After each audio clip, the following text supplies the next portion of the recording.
On a rainy Thanksgiving Eve in 1971, a quiet man in a suit boarded a routine domestic flight and vanished forever with a fortune, leaving behind the only unsolved skyjacking in American aviation history. What if one calm conversation with a flight crew could rewrite the rules of crime itself? November 24, 1971. Portland, Oregon to Seattle, Washington. Northwest Orient Airlines, Flight 305, a 36-minute hop on a Boeing 727. A neatly dressed passenger calling himself Dan Cooper paid $20 cash for a one-way ticket, ordered a bourbon and water, then politely informed the crew he had a device that could end the journey for everyone on board. More than 50 years later, the Cooper case remains the FBI's only unsolved air piracy file, a legend that still inspires books, movies, and countless amateur investigators. November 24, 1971, Portland International Airport.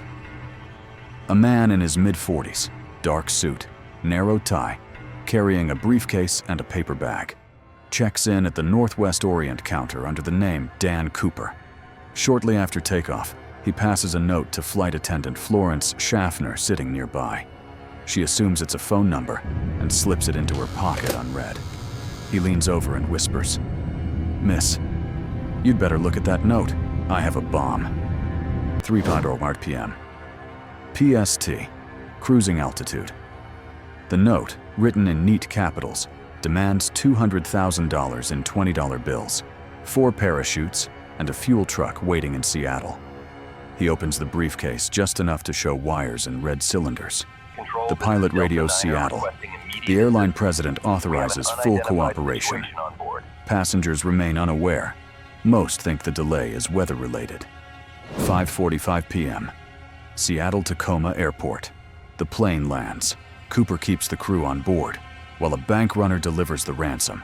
Exactly 10,000 $20 bills. Cooper orders the pilots to take off again, this time toward Mexico City at low altitude.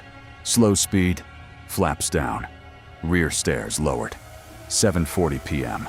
Somewhere over Southwest Washington State, somewhere between Seattle and Reno, with storm winds howling. Cooper lowers the aft airstair, walks down it into the freezing night at 10,000 feet, and disappears. Physical evidence left on the plane: 1 black clip-on tie, 8 Raleigh cigarette butts in the ashtray. Document, chain of custody log. A hair on the headrest, later submitted for DNA in 2000s. The ransom money, serial numbers circulated to every bank in the country. Only one small batch of bills ever resurfaced, discovered in 1980 by a boy picnicking on the Columbia River. Source: The Oregonian, February 1980. Those bills were water damaged but intact, tied with rubber bands exactly as delivered. Info card: money found, $5,800 of the original $200,000.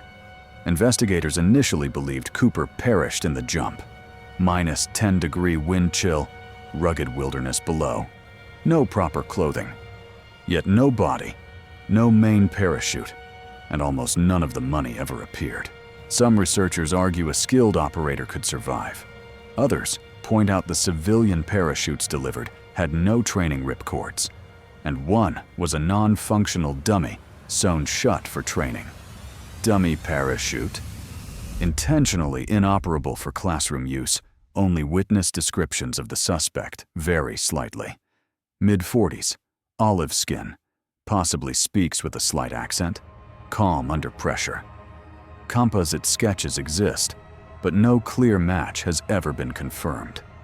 36 passengers and crew walked off that plane, shaken but physically unharmed. A deliberate choice by the hijacker that set this event apart from others of the era. Flight attendant Tina Mucklow spent hours face-to-face with him and later described a polite, almost lonely man who seemed sorry for the fear he caused. For decades, families along the suspected drop zone kept an eye out for anything unusual in the woods or riverbanks. In 2021, the FBI officially closed the active investigation, citing resource needs elsewhere. leaving many who grew up with the legend quietly disappointed. Think of the Cooper case. It forced airlines worldwide to install rear stair locks, require ID for tickets, and begin passenger screening, changes we now take for granted. It also became the original perfect crime myth in the television age. One man, no bloodshed, a daring escape into legend. What we still don't know, his real name, whether he lived or died, and where the remaining money disappeared to. After 54 years, is the trail finally cold, or just waiting for one more clue? High confidence.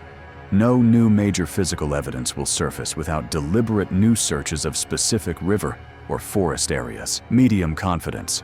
Private researchers using modern drone LiDAR or river bottom sonar could locate parachute fabric or remaining ransom packets. Low confidence. A deathbed confession or DNA match from the tie finally identifies Cooper. In the end, the quiet man in seat 18C didn't just vanish from a plane. He slipped through the cracks of an entire era, reminding us how thin the line can be between ordinary and extraordinary. All facts presented are drawn from declassified FBI files, NORJAC, court documents, and contemporaneous news reports. Interpretations remain open until the case is